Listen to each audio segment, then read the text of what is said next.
प्यारे दोस्तों, आज हम आपको एक बादशाह और उसका कीमती घोड़े और एक अक्लमंद आदमी का वाक़या सुनाने वाले हैं जो यकीनन आपको पसंद आएगा। कैसे एक चरवाहे का बेटा बादशाह बना, आइए जानते हैं। आप इस वीडियो को लाइक करके आखिर तक ज़रूर देखें। तो बिना वक्त ख़राब किए वीडियो शुरू करते हैं। दोस्तों, एक बादशाह के दरबार में एक अजनबी आदमी हाजिर हुआ और बादशाह से नौकरी का तलबगार हुआ, यानी उसने बादशाह से कोई नौकरी मांगी। बादशाह ने जब उसकी काबिलियत के बारे में पूछा कि तुम्हारी क्या काबिलियत है, तो उसने बताया कि वो सियासी है। अरबी में सियासी का मतलब होता है कुछ इशारा देखकर पूरी बात समझने वाला। बादशाह के पास पहले सियासतदानों की कोई कमी नहीं थी। बहुत सारे सियासतदान उसके महल में मौजूद थे, लेकिन इत्तफाक से उसके अस्तबल के जिम्मेदार की मौत हो चुकी थी। अस्तबल घोड़े के रहने की जगह को कहते हैं दोस्तों। चुनांचे बादशाह ने उसे अपने ख़ास अस्तबल का जिम्मेदार बना दिया।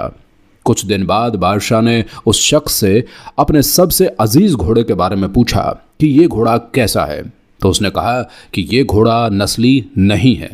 बादशाह ने वो घोड़ा बहुत ही महंगा ख़रीदा था।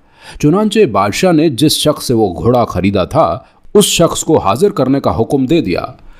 वो शख्स जंगल में घोड़े बेचने का कारोबार किया करता था। जब वो शख्स हाजिर हुआ तो बादशाह ने उस शख्स से दरियाफ्त किया कि तुमने जो मुझे घोड़ा असील और नस्ली कहकर बेचा था, ये तो असल में असील और नस्ली नहीं है। उस शख्स ने जवाब दिया कि बादशाह सलामत, घोड़ा है तो नस्ली, लेकिन इसकी पैदाइश के वक्त उसकी माँ मर गई थी। चुनांचे ये घोड़ा एक गाय का दूध पीकर बड़ा हुआ है और इसी गाय के साथ पला है और बचपन से लेकर अभी तक गाय के साथ ही रहा था। बादशाह ने उस घोड़े वाले शख्स को वापस भेज दिया और अपने अस्तबल के जिम्मेदार को बुलाकर पूछा कि तुमको कैसे मालूम चला कि घोड़ा असील नहीं है। उसने जवाब दिया कि बादशाह सलामत, जब ये घोड़ा घास खाता है तो सिर नीचे करके गाय की तरह खाता है, जबकि नस्ली घोड़ा घास मुंह में लेकर सर उठा लेता है। बादशाह उसकी इस अक्लमंदी से ख़ास मुतासिर और हैरान हुआ और इनाम के तौर पर उसके घर में अनाज, भुने दुम्बे और परिंदों का आला गोश्त भिजवाया। उसके साथ ही इस शख्स को अपनी बेगम के महल में तैनात कर दिया।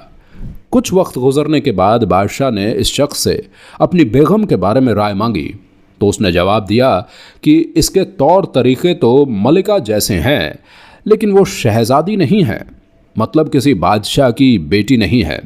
ये सुनकर बादशाह के पैरों तले से ज़मीन निकल गई, क्योंकि उसकी बीवी एक बादशाह की बेटी थी।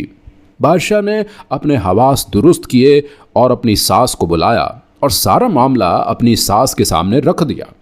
बादशाह की सास ने जब उसे जवाब दिया कि हकीकत ये है कि तुम्हारे बाप ने मेरे मियाँ से हमारी बेटी की पैदाइश पर ही उसका रिश्ता मांग लिया था, लेकिन हमारी बेटी 6 माह की उम्र में फौत हो गई थी। चुनांचे हमने बादशाह से करीबी ताल्लुकात कायम करने के लिए इस बच्ची को अपनी बेटी बना लिया और इसकी परवरिश करके तुम्हारे साथ इसकी शादी कर दी। इसके बाद बादशाह ने उस अक्लमंद शख्स से पूछा कि तुमको कैसे पता चला कि मेरी बीवी एक शहजादी नहीं है। उसने कहा कि इसका सुलूक खादिमों के साथ ठीक नहीं है और बादशाह इस तरह नहीं किया करते। बादशाह इस शख्स से खुश हुआ और बहुत सा अनाज और भेड़ बकरियां इनाम के तौर पर इस इंसान को दे दीं और इसके साथ साथ उसे अपने दरबार में मुत्तयन कर दिया। कुछ अरसा गुजरने के बाद उसने इस शख्स से अपने बारे में दरियाफ्त किया, यानी अपने बारे में पूछा। उसने कहा, अगर जान की अमान पाऊं तो अर्ज़ करूं। बादशाह ने उसे जान की अमान का वादा किया, मतलब वो जो भी बात बताता तो उसे सज़ा नहीं दी जाती। तो उसने कहा कि तुम हो तो बादशाह, लेकिन ना तो तुम बादशाह के बच्चे हो और ना ही तुम्हारा चाल चलन बादशाहों जैसा है। ये सुनकर बादशाह के पैरों तले से ज़मीन निकल गई, लेकिन अमान का वादा तो पहले ही दे चुका था। चुनांचे वो इस गुथली को भी सुलझाने अपनी वालिदा के महल में जा पहुंचा ताकि पता चले कि असल माजरा क्या है।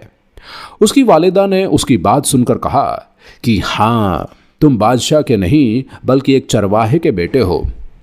हमारे यहाँ कोई औलाद नहीं हो रही थी, तो हमारे इलाके में एक चरवाहा बकरियां चराया करता था, जिससे हमने आपको मांग लिया था और वो चरवाहा बाद में फौत हो गया था। बादशाह ने उस शख्स को बुलाया और इससे पूछा कि तुम्हें कैसे पता चला कि मैं बादशाह का बेटा नहीं हूं?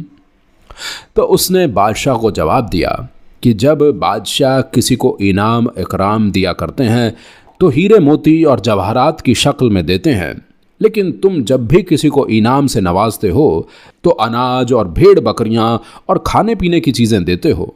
ये सलूक किसी बादशाह के बेटे का नहीं बल्कि किसी चरवाहे के एक बेटे का ही हो सकता है।